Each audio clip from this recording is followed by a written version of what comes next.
Dios bendiga a toda la iglesia y muchas gracias por la invitación, pastores, por poder estar y compartir en esta mañana. Mi nombre, bueno, como decía recién, Walter Escalante, pastoreo con mi esposa hace 11 años en Florencio Varela, Iglesia Restauración, ministerio de muchos más años, pero desde que tomamos el pastorado, 11 años que abrimos la iglesia así, 11 años ya, como decía el pastor, estuvimos hasta la semana pasada celebrando el aniversario, muy gozosos con todo lo que Dios hizo, con más de 30 años de ministerio, en realidad ocupando distintos lugares, distintos cargos. Siempre cuento que la misericordia de Dios hace que el único lugar que no ocupé sea maestro de escuela dominical. Después, porque Dios ama a los niños. Después, todo. He sido mujer, he sido intercesor, he sido maestro de jóvenes, líder de jóvenes, pastor de jóvenes, he sido predicador, he sido ministro de alabanza, he sido portero. Así que conozco el ministerio, lo llevo prácticamente en la sangre, porque creo que la vida está y la plenitud está en servir al Señor, en dedicar la vida entera, como decía el hermano, en darnos a Él de todo corazón.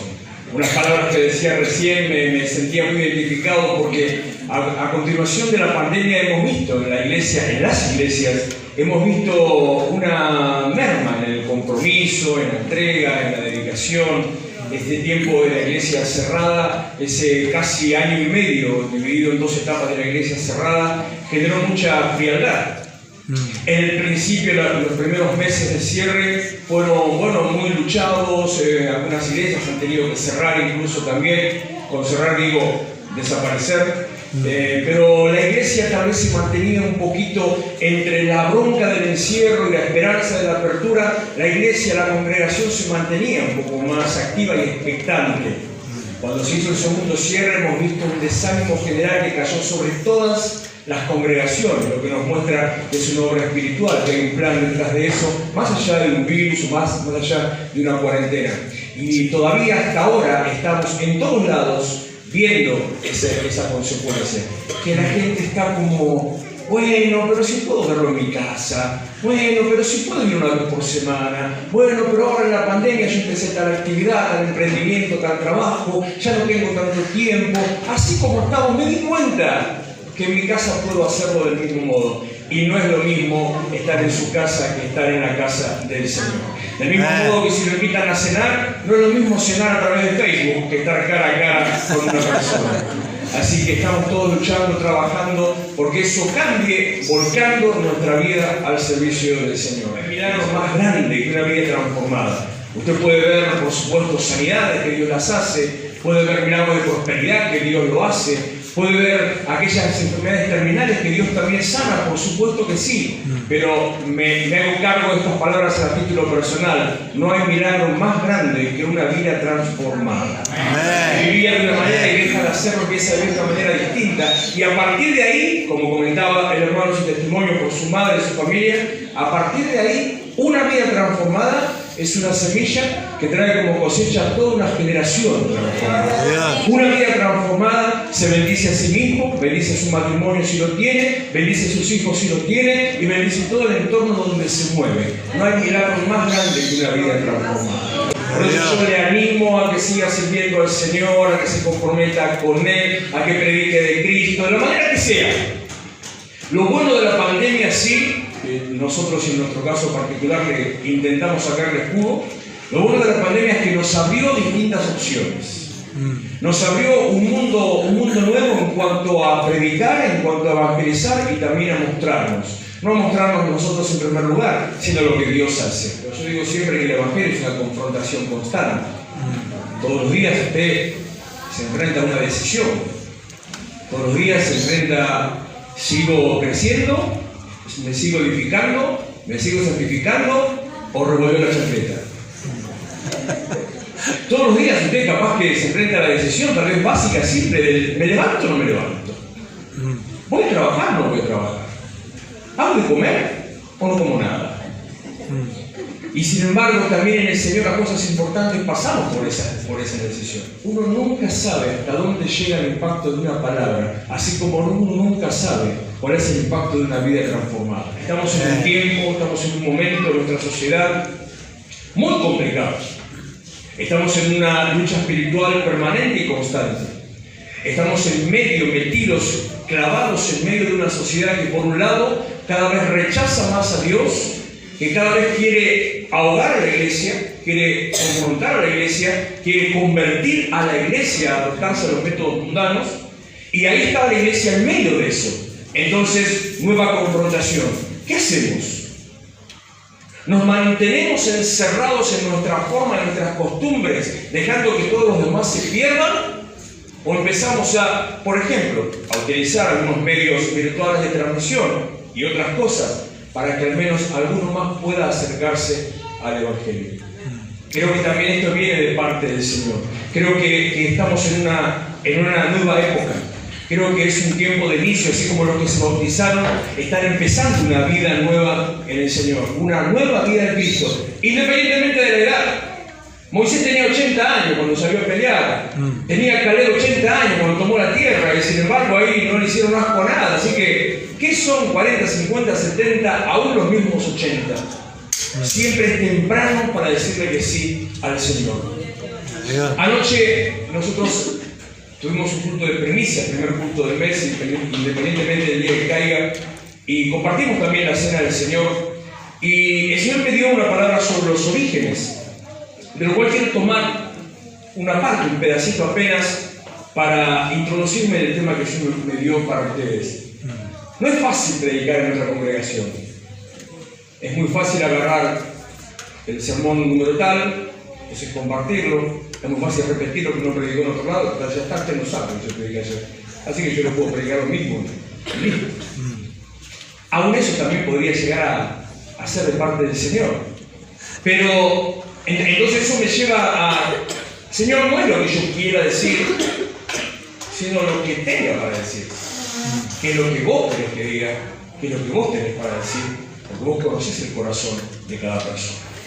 Y cuando hablaba anoche de los orígenes, de los principios, que yo me llevaba originalmente en el caso de anoche a Génesis capítulo 1, digo, me hablaba el Señor que los orígenes en nuestra vida, los inicios en nuestra vida, los principios en nuestra vida, son los que marcan, determinan nuestro destino.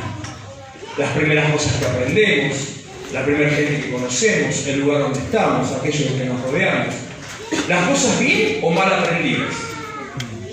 Daba un ejemplo, yo siempre doy ese mismo ejemplo, pero cuando aprendí a manejar me enseñaron mal. Tenía 16, 17 años y me enseñaron mal porque la persona que me enseñó, bueno, se manejaba así. Entonces, durante toda mi juventud, era bien, rompía embragues, era siempre la pata arriba del embrague, permanentemente. Salir arando, dejar clavado, de vuelta empecé a ver que ya no entraban los cambios, empezar a meter allá porque, ¿qué pasaba acá? Hasta que aprendí, gracias a un trabajo que tuve a mis 22 años, 21, 22 años, aprendí que yo hacía mal las cosas. No, que así no se hace, que tenés que hacer así, no, que el pie no se pone, que de tal manera, usted no sabe lo que a mí me costó. Casi 10 años me costó sacarme la costumbre de tener el pie apoyado en el pedal. Primero lo hacía a la fuerza, me tiraba para afuera, me apoyaba en el guardabarro. Entonces hacía malabares para poder evitar tocar el embrague, hasta que me acostumbré. Y empecé a manejar como se debe manejar. No digo que lo haga bien, por lo menos no piso el embrague cuando no tengo que hacerlo. Entonces, las cosas que uno aprende al principio son las que marcan nuestra vida. Son las que nos determinan para siempre. Un texto bíblico, una comida que le enseñaron a hacer de una manera, una palabra tal vez equivocada, un versículo mal enseñado. Hay una historia que escuché una vez que me ministró muchísimo. Y cuenta esta historia de una mujer que hacía una comida, un peseto mechado. ¿Le gusta el peseto mechado? No se puede hablar de peseto mechado a las 11 de la mañana. Con verdurita, zanahoria, huevo duro, morrón no, que me cae mal. Y cuando lo hacía, esta mujer cuando lo hacía, luego de prepararlo, cuando lo estaba ya por meter a cocinar, lo cortaba a la mitad y lo ponía en dos, como puesto a una parte del mechado con dos escarbadientes, lo ponía así cruzado, enfrentado cada una de las partes del peseto dentro de la fuente del horno. Y así lo servía y comía. Y todo el mundo le gustaba, porque a quién no le gusta, ¿te gusta el peseto mechado? No tienen ni la menor idea de qué es un peseto mechado. Así que te lo haga. Entonces la familia comía y disfrutaba de esa comida. Y un día una hija se va a casar y le dice: mamá, ¿cuál es el secreto de tu peseto que a todo el mundo le gusta? Mirá, hija, haces así, así, así, preparás el relleno así, así, así, le pones tal y tal salsita, le pones una cobertura, lo podés envolver en aluminio, le pones una salsa de esas sales saborizadas que son riquísimas, algún jugo especial de carne, un poquito de vino, le podés poner miel. Bueno, le estoy dando distintas opciones para que usted se vaya a cocinar en esta mañana, en este mediodía. Y no te olvides, cuando lo vas a meter al horno, lo cortás a la mitad y lo pones en el cuadrado. Bueno, mamá, así la hija. Pero mamá, ¿por qué lo haces así? No sé, preguntar a tu abuela. Porque tu abuela lo hacía así. Entonces la hija va y pregunta a la abuela: abuela, mamá hace esta comida así, así, me dijo que vos la hacías siempre. Y no sé cómo era, porque lo hace de tal manera. ¿Cómo lo haces vos? Yo lo hago así. ¿Y cuál es el secreto? No te olvides. Antes de meterlo al horno, tenés que cortarlo a la mitad y ponerlo en el horno. ¿Pero por qué lo haces así? ¿Querés saber lo que le dijo? No sé, preguntar a tu bisabuela. Bueno, mire, si quiere telegrama, puedo tener programa de televisión todavía, la bisabuela puede seguir haciendo peseto mechado. Entonces fue y le preguntó a la bisabuela, que ya no cocinaba, y le pregunta lo mismo, y dice: mirá, me dijo mi mamá, me dijo la abuela, y ahora me dijo que venga vos. ¿Cuál es el secreto de tu peseto mechado? No tiene ningún secreto. Ponle lo que a vos te guste, en realidad lo que te haya sobrado, lo que tengas en casa. Fíjate de poner tal vez alguna salsita, la que a vos te guste y te haga bien, según lo que a vos te guste comer. Pero ¿cuál es la clave especial? No, ninguna. ¿Y por qué, abuela, todas dicen que hay que cortarlo a la mitad? Porque a mí no me entraba en la fuente. Si yo le ponía un pelo, no entraba. Yo tenía fuente chiquita, dice la bisabuela.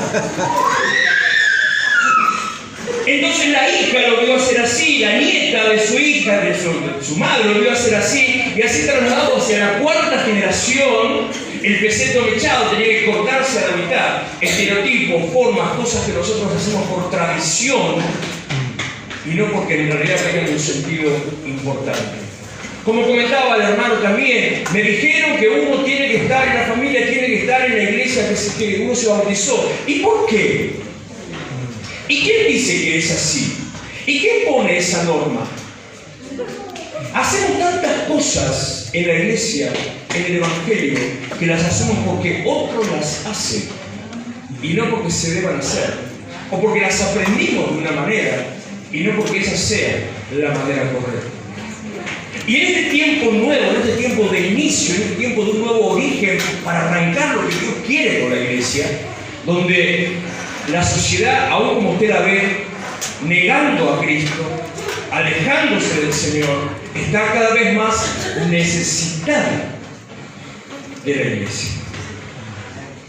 Llegando acá, estábamos conversando en el auto y es increíble como todo te sirve. Mi hijo mayor, que ayer cumplió 34 años, me manda un video de Alejandro Dolina. ¿Conoce a Alejandro Dolina? Sí. Un hombre que no sé qué edad tiene, pero debe andar como por los 150, más o menos. Yo recuerdo que lo escuchaba en su programa de radio, en Radio Colonia, creo que era todos los días de la semana, a las 11 de la noche, 12 de la noche. Yo era chico y lo escuchaba, y el tipo todavía estaba caminando. Y le preguntan si cree en Dios. Y empieza a dar toda su explicación de por qué no cree en Dios. Y dice que él es ateo y agnóstico. Y no puede creer en Dios. Pero dice las tremendas contradicciones del ser humano. Me encantaría creer en Dios. Porque lo único que puede salvar al mundo es dar un sentido de existencia, de por qué el mundo existe, por qué el universo existe, por qué el hombre existe. Tener un propósito, un sentido. Me encantaría creer en Dios porque, miren, aunque me lo vengan a decir, para sacarlo a predicar, ni siquiera la fe va a cambiar al mundo. Solo Dios va a cambiar el mundo.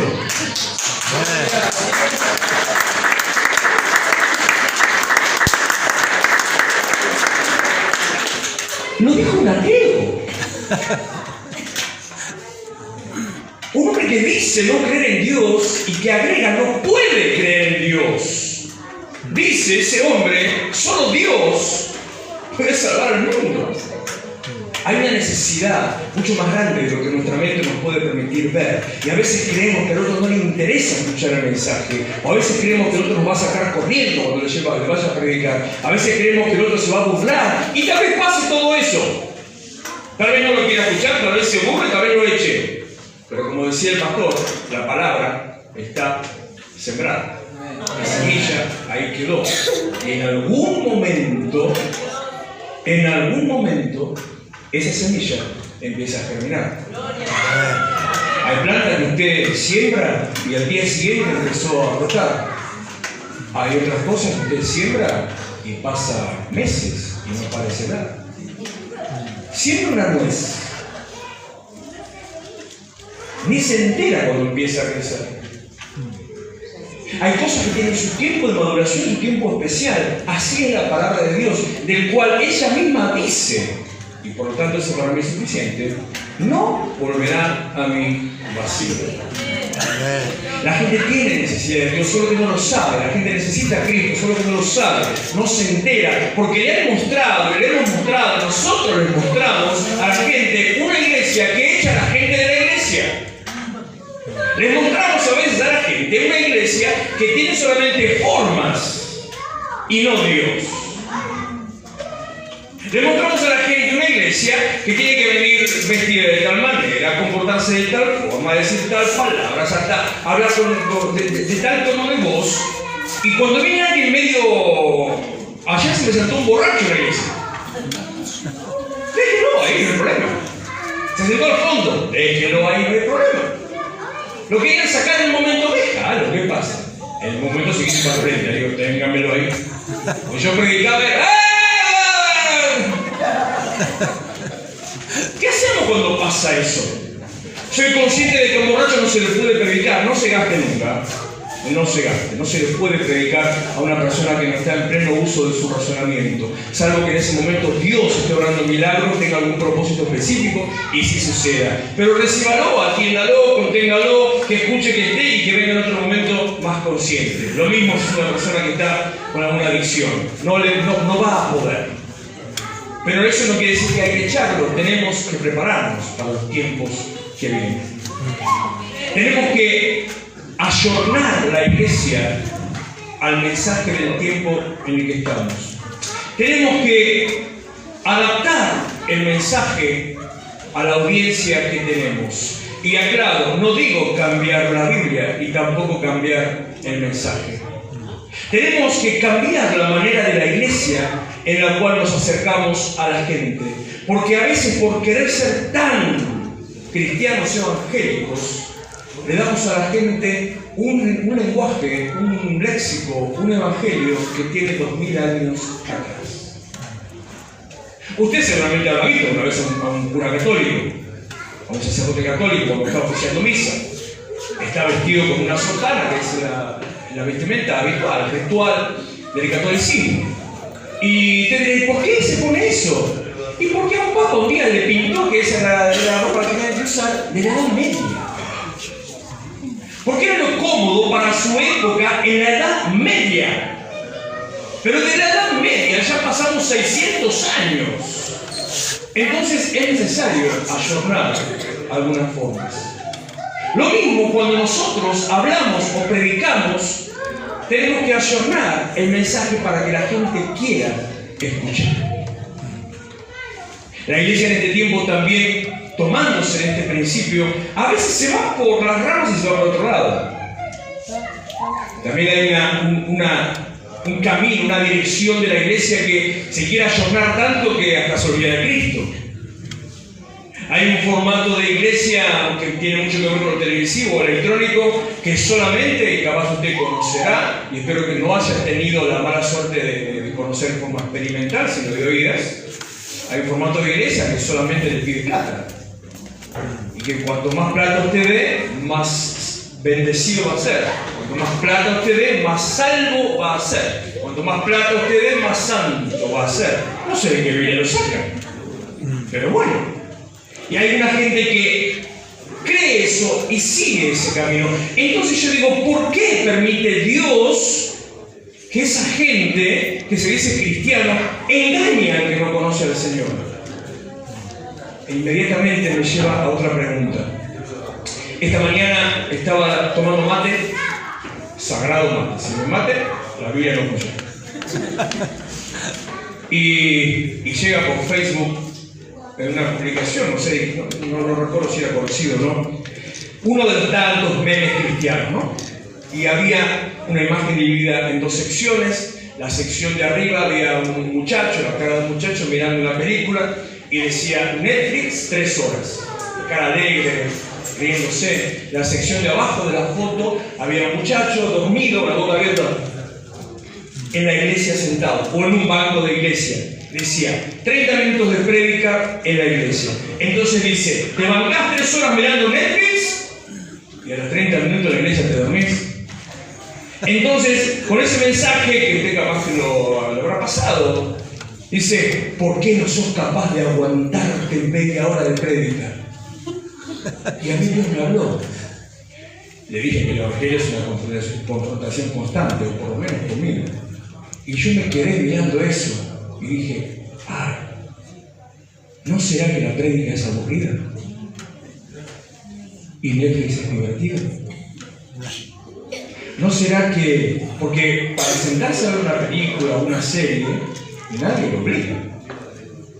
Nadie le dice, cuanto más tiempo te sientes a ver la serie, si miras una maratón completa, Dios te va a bendecir. No, le gusta y lo mira. Y no estoy diciendo que esté mirando algo desubicado, algo subido de tono, algo incorrecto. No, que esté mirando Pinocho. No sé, le gusta, le atrae, lo atrapa, lo mira. ¿No será que la prédica aburre? Y a veces estamos sentados solamente porque hay que cumplir un compromiso de estar sentados, porque si no Dios me va a castigar si no estoy sentado. ¿No será que tenemos que cambiar el mensaje para que al mismo tiempo, no para que sea divertido, porque un mensaje no tiene que ser divertido, pero sí que sea atractivo? Entonces me lleva eso a la fuente. Usted sabe que en el Evangelio hay únicamente 2 fuentes. En mi percepción, y si no lo ve de esa manera, se lo comparto, se lo presto en esta mañana. En el Evangelio usted tiene 2 fuentes de conocimiento, o de dirección, o de sabiduría, que en realidad son una, pero yo lo divido en 2 partes. Normalmente solemos decir, perdónenme la brutalidad, porque yo mi Biblia la uso mi tablet, pero decimos la Biblia es la fuente. Obviamente que la Biblia es la fuente. Pero la fuente en la Biblia es Jesucristo. Porque usted en la Biblia puede ver a Job hablando cosas incoherentes. Puede encontrarse a Salomón hablando cosas en medio de su depresión. Puede encontrarse a la mujer de Job diciendo cosas que mamita se ve que tenían una buena relación. Puede encontrarse cosas de los amigos de Job que no sé de qué teología la sacaron. O sea, en la Biblia también puede encontrar cosas que no son de Dios. Uy, ¿qué dije eso? Pero que están puestos para enseñanza, que están puestos para un mayor entendimiento, para poder comparar, para que se extraiga el mensaje de Dios a partir de eso, porque en definitiva Dios permite que ahí esté. Pero la fuente, por sobre todo, es Jesucristo. Entonces yo digo, ¿qué haría Jesús? ¿Cómo predicaba Jesús? ¿Se ponía corbata Jesús? ¿Usaba zapatos caros? ¿Iba Jesús en algún púlpito de madera o de vidrio o de acero? ¿Se ponía en algún lugar alto? Sí, en el monte. Cuando predicaba, ¿usaba Biblia? Porque una vez me dijo una persona, el día que yo no diga que predicar con un celular, ese día me voy de la iglesia. Ese día agarré el celular y lo puse aquí y me puse a leer la Biblia, a propósito. Hoy no celular, es una tablet porque me sirve en práctica, no porque sea mejor, que la Biblia, porque lo que leo es la Biblia. Pero digo, ¿Jesús usaba Biblia? Pablo, Pedro, Juan usaban Biblia. Santiago, Onésimo y sigo, usaban Biblia. Entonces tenemos que utilizar los mismos métodos que ellos utilizaban. Y el método que utilizaban era el método contemporáneo. Jesús hablaba en términos que la gente entendía. Jesús hablaba de la siembra, Jesús hablaba de las ovejas, Jesús hablaba de las tormentas, Jesús hablaba del mar, Jesús hablaba de la pesca, las cosas que la gente entendiera porque la gente vivía en ese contexto. Y nosotros hablamos de la tormenta, de las ovejas, del mar y de la pesca, y no entendemos tres cuernos de qué estamos hablando, porque no vivimos en ese contexto. Entonces, así como Jesús tomaba lo contemporáneo, tomemos y usemos lo contemporáneo. No porque tenéis que volver a las sendas antiguas. ¿Le dijeron eso alguna vez? ¿Y cuáles son las sendas antiguas? Porque sí es cierto, hay que volver a las sendas antiguas. Dicen, párense en el camino, dice Jeremías, deténganse en el camino, harán un alto. Eso habla de arrepentimiento, eso habla de examen de conciencia, eso te lleva a decir, a ver, ¿qué estás haciendo? Por donde sea que estés, detenete. Párense en los caminos. Busquen cuál sea la senda antigua y vayan por ella. Pero ¿cuál es la senda antigua? ¿Es la senda antigua la de la corbata? ¿Es la senda antigua la de la Biblia de papel? ¿O es la senda antigua la de predicar el Evangelio para que una persona sea transformada? ¿O es la senda antigua la de levantar las manos en adoración y en alabanza? ¿O es la senda antigua tomar un tiempo para hablar con el Señor? Porque a veces nos quedamos solamente en las formas de la senda antigua, creyendo que ellas cubren el fondo de la senda antigua. Entonces hacemos todo lo que supuestamente hay que hacer, seguimos cortando el peseto a la mitad. Pero no sabemos ni por qué lo hacemos, ni siquiera le ponemos el condimento que tiene que tener para que sea sabroso, agradable, atractivo, para que le pidan más. A Jesús no lo seguían solamente por los panes y los peces. Porque si bien Él dijo, cuando termina el sermón del monte, en la confrontación, cuando se le paran los discípulos, cuando los va a mandar al otro lado, en el momento que Jesús, con ese carácter tan hermoso que tenía, le dice, ¿se quieren ir ustedes también? Váyanse, no hay ningún problema. En ese momento, cuando él habla de aquellos que me siguen por los panes y los peces, había 5.000 personas, sin contar mujeres y niños, que habían escuchado toda una tarde el sermón del Evangelio. Pero yo digo, los panes y los peces se repartieron esa tarde, no se repartieron tardes anteriores. ¿Cómo hicieron 7.000, 8.000 personas para acercarse y seguir a Cristo? ¿Por qué esas 7.000, 8.000 personas fueron esas tardes o esa mañana ya al sermón del monte? ¿Por qué se acercaron al monte cuando vieron que Jesús estaba ahí? ¿Por qué los nenes corrían y lo buscaban y querían tirarse encima de él? Porque Jesús era un hombre, y entiéndame bien, atractivo. No me refiero al atractivo físico, por supuesto. Era un hombre que generaba atracción, era un hombre simpático, era un hombre agradable, era un hombre que hacía que vos quieras sentarte a escucharlo.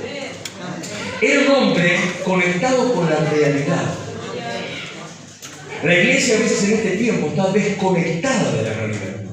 Decía en un devocional de hace 2 o 3 días atrás sobre un texto de Filipenses 1:27 que dice: compórtense como sean dignos del llamamiento que han recibido. Decía, hablando en ese devocional, que así como la política está desconectada de la realidad, porque viven en un universo paralelo, ellos hacen cosas que creen que a la gente le importa, y mientras la gente pasa la necesidad, ellos están haciendo la suya o gastando fortunas en cosas que a nadie le interesa. Veo en mi barrio que hay de todo tipo de necesidades. Si bien ahora, porque estamos cerca de las elecciones, están asfaltando, hay un montón de carencias, pero veo un tremendo edificio de género y diversidad que han hecho. Impresionante. Me encantaría un día entrar a ese lugar, a ver si al menos va alguien. Y estoy seguro que van a estar los que atienden, tomando mate de ellos y nadie más. Pero así como la política está disociada de la realidad, la iglesia a veces también está disociada de la realidad. Porque pretendemos usar métodos antiguos, formas antiguas, palabras antiguas, exigencias antiguas, y solamente hablamos, acá va otra de las cosas que después no me invitan nunca más en la vida, solamente hablamos de lo espiritual. Creyendo que lo único importante es lo espiritual. Cuando lo espiritual es lo que sostiene todas las cosas. Pero para que todas las cosas sean sostenidas por lo espiritual, requiere de alguien que esté parado con los pies en la tierra y que invoque en Mateo 6:10 diciendo: venga a nosotros tu reino. Requiere de alguien que, tomando las palabras que le dio Jesús a Pedro en Mateo 16:19, que le dice, después de la revelación: bienaventurado eres Simón, hijo de Jonás, porque esto no te lo reveló carne ni sangre, sino mi Padre que está en los cielos. ¿Qué cosa? Cuando él pregunta, ¿qué dice la gente que yo soy? A Jesús no importaba lo que la gente decía de él. A veces la iglesia se pone, a mí no me importa lo que digan de nosotros. Y cuanto más nos ataquen es porque Dios más nos está usando. Y si más me critican es porque Dios más me usa. Sin embargo, Jesús, ¿qué dice la gente de mí? ¿Quién dice que yo soy? Tú eres el Cristo, el Hijo de Dios viviente, le contesta a Pedro, ahí viene la palabra esta de la revelación, e inmediatamente al versículo 19 le dice: y a ti te daré, ¿a ti te daré? La llave. ¿Para qué? Ahí no lo sabe. Y a ti te daré, dice, a consecuencia de la revelación, de entender que eres el Cristo. Cuando la iglesia entiende que eres el Cristo, o sea, no que es Jesús, que es el Cristo, que no es lo mismo. Cuando la iglesia entiende que Jesús es el Cristo y no el Jesús de los mormones, el Jesús de los testigos de Jehová, el Jesús del Corán. ¿Usted sabe que los musulmanes también creen en Jesús? Hay una idea distorsionada de que los árabes no creen. No, sí creen. Pero dicen, es un profeta más. Junto con otros. Cuando la iglesia entiende, cuando el cristiano entiende que Jesús es el Cristo, el ungido por Dios, el enviado por Dios, el que tiene la capacidad para hacer lo que Dios le mandó a hacer a la tierra, lo que Él vuelca sobre la iglesia, según dice Efesios capítulo 1, lo que Él vuelca sobre toda la congregación, como dice Isaías capítulo 61, que Él deja esa carga sobre la iglesia, de sanar a los quebrantados de corazón, proclamar libertad a los cautivos, vista a los ciegos, a los presos, apertura de las cárceles y anunciar el tiempo del Espíritu Santo. Cuando la iglesia entiende que Él es esa revelación, le da las llaves del reino de los cielos. Y teniendo yo las llaves del reino de los cielos, entonces dice: y todo lo que ates en la tierra será todo en el cielo. El determinante no es el cielo, el determinante es la tierra. No es la tierra en eso, y yo no se lo voy a explicar para que no me asesine. En eso, la tierra no se mueve en función al cielo. Ahí me metí en un camino complicado. El cielo se mueve en función a la tierra. O sea, a veces me entiendo un poquito más mejor. El cielo hace lo que la tierra decide. Eso es lo más feo todavía. Ahí me va a entender. Cuando Dios te da la autoridad de decidir y de determinar, el cielo espera, que es lo que la iglesia determina, para que entonces el cielo haga lo que el cielo quería que la iglesia haga. La iglesia es la determinante, la tierra es la determinante, el hombre, el cristiano es el determinante de que pasen las cosas que están en el cielo y que Dios quiere que sucedan. Entonces no es solamente hablar del cielo, o Cristo viene ya, o segunda venida. o arrebatamiento, o dispensaciones, o los ángeles de Apocalipsis, o las iglesias del Apocalipsis. Sí, todo eso, sí, pero no solamente eso. También Jesús tenía los pies en la tierra.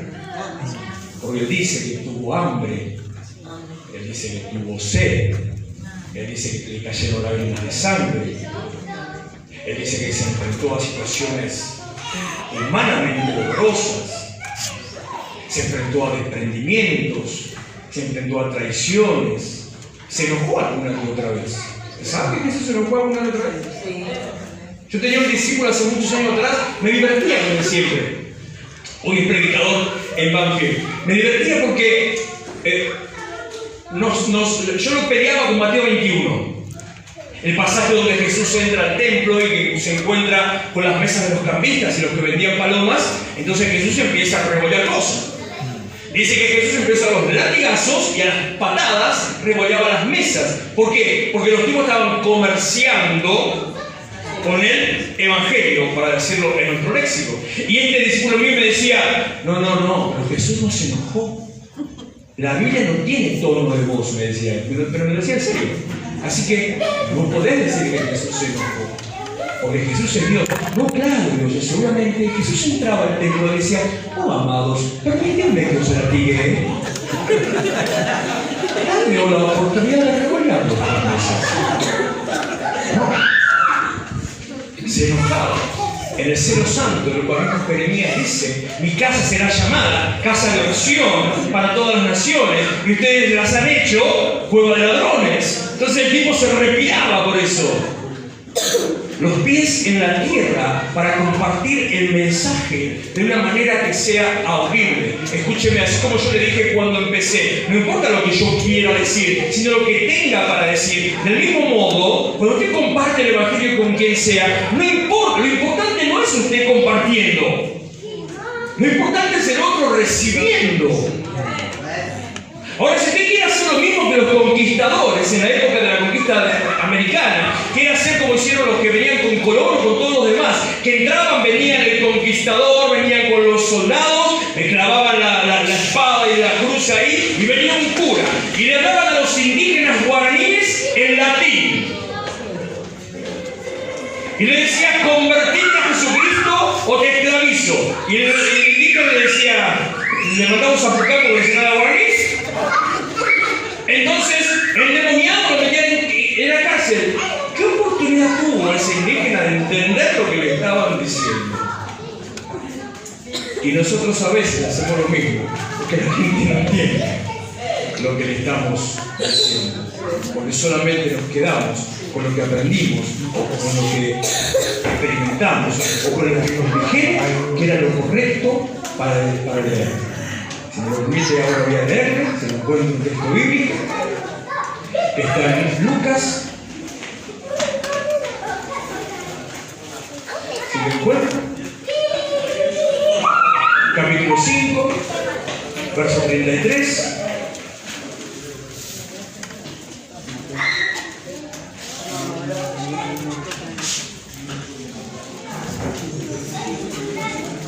Una de las tantas discusiones, enfrentamientos entre Jesús y los fariseos, los religiosos de la época.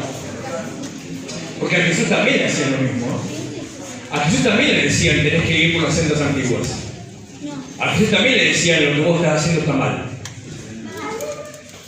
Entonces ellos le dijeron, ¿por qué los discípulos de Juan ayunan muchas veces y hacen oraciones, y asimismo los de los fariseos, pero los tuyos comen y beben? Jesús les responde, ¿podéis acaso hacer que los que están de bodas ayunen, entre tanto que el esposo está con ellos? Mas vendrán días cuando el esposo les será quitado. Entonces, en aquellos días ayunarán.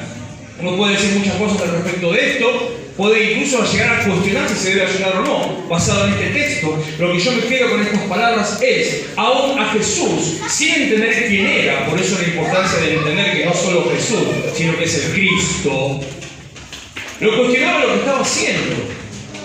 Como cuando vos entras a un restaurante y no te gusta lo que hizo el chef y le vas a querer enseñar de hacer la comida al que es cocinero. O si sos albañil o constructor y a alguien no le gustó cómo estás agarrando la cuchara, viene uno que en su vida, más que haberlo visto en un tutorial de YouTube, no nunca agarró una cuchara, preparó una mezcla y te dice, así no se hace, es una de arena, 2 de cemento. Del mismo modo le hacían a Jesús. ¿Por qué ellos sí y ustedes no? ¿Por qué no manejan las cosas de Dios? ¿Por qué se mueven a su manera? Versículo 36.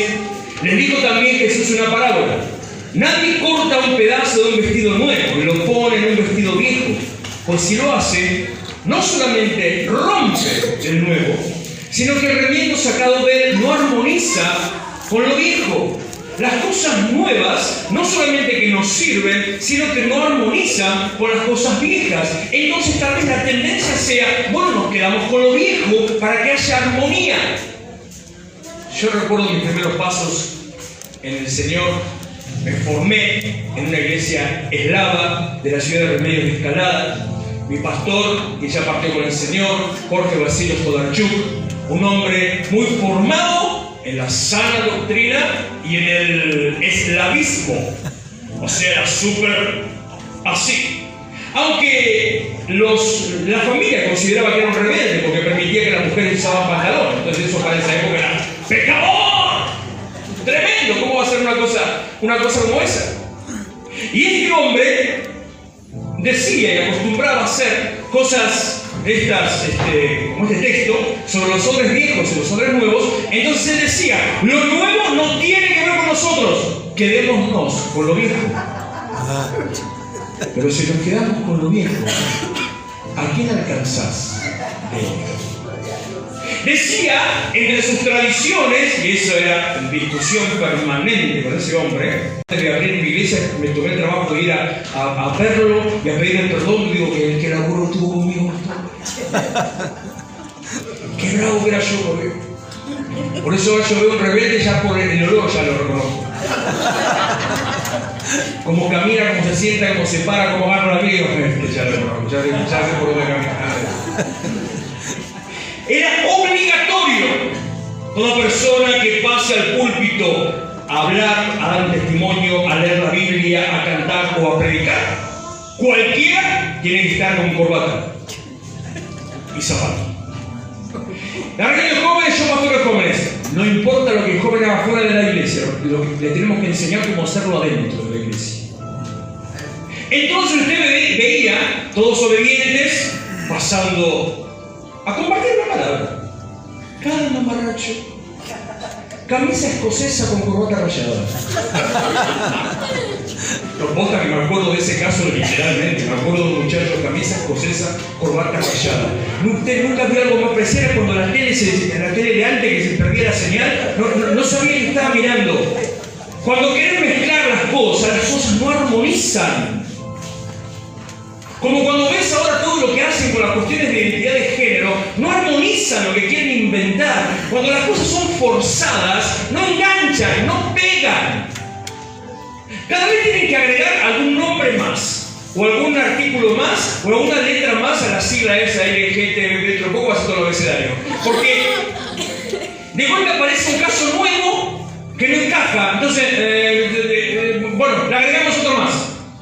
Lo que no es natural no funciona, no sirve, entonces te obliga a inventar cosas que no son. Lo nuevo no armoniza con lo viejo. Entonces, ¿qué hacemos?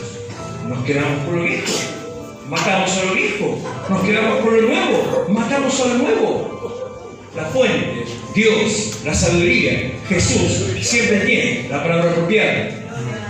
No solamente rompe el nuevo, sino que el remiendo sacado de él no armoniza con el viejo.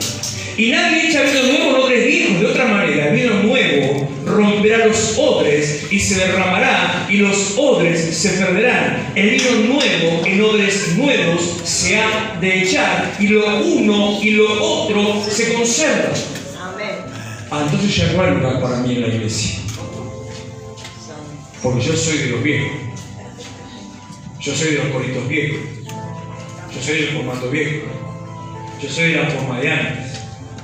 Yo soy del formato de culto, de oración previa de apertura, el hermano que coordina, el que pasa, el que saluda, el que bendice, el que da el testimonio, que tantas canciones, que después una lectura, después otras canciones, después el anuncio, después todo eso. Yo soy de ese formato. Si no es así, no sirve. ¿Qué hago yo después conmigo? ya no va. Yo soy los que cantaban, se me fue la melodía, ¿cómo es? Sublime gracia del Señor, que a un vil pecador salvó.